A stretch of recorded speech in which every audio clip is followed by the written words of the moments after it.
Last week, we talked about Matt Taibbi's book, Griftopia. This week, it's The Big Short by Michael Lewis. One of the key characters in this book is a man named John Paulson. Paulson was a hedge fund manager who discovered something important a couple of years before the financial crisis of 2008, which, as you recall from last week, was the result of the lying and scheming and conniving by those selling homes, the mortgage brokers, those financing the mortgage, and the banks like Goldman Sachs who packaged up the mortgages into CDOs and sold them to unsuspecting funds around the world. The problem, of course, is that a high percentage of those mortgages were held by people who did not have the income to pay the mortgages. The fallacy was that practically everyone on Wall Street was betting that home values would simply keep going up.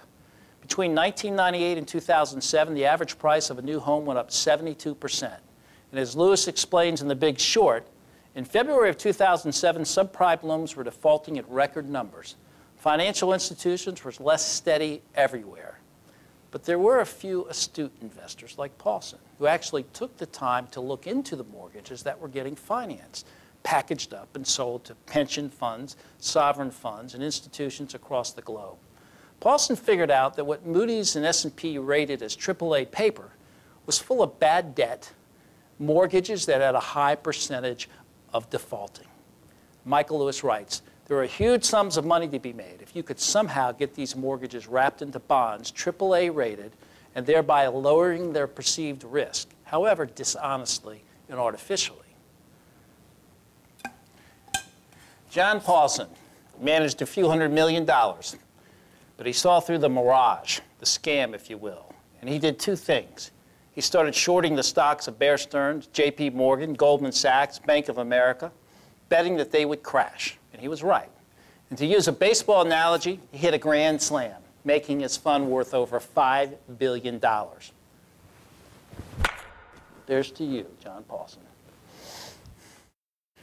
But the commercial banks, the investment banks, the funds that bought the mortgages, they struck out.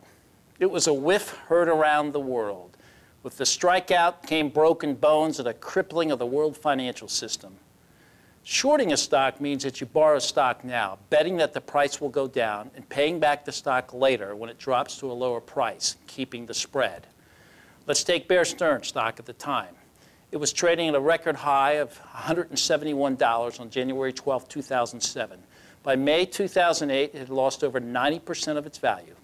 If I had shorted the stock at $50 and it dropped to $10, I could have made $40 per share on the trade, which for Paulson meant making hundreds of millions.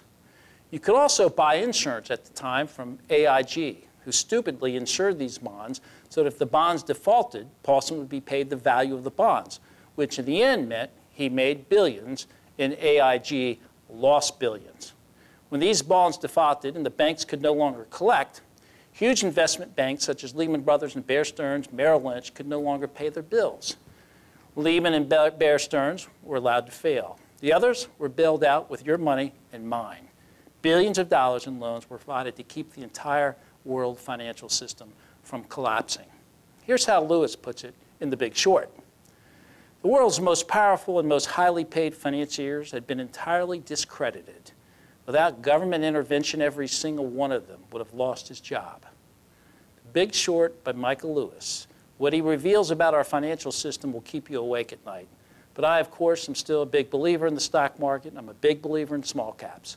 Only with small caps can you invest $10,000 today and double, triple, and quadruple your money over a 3-month, 6-month, 12-month period.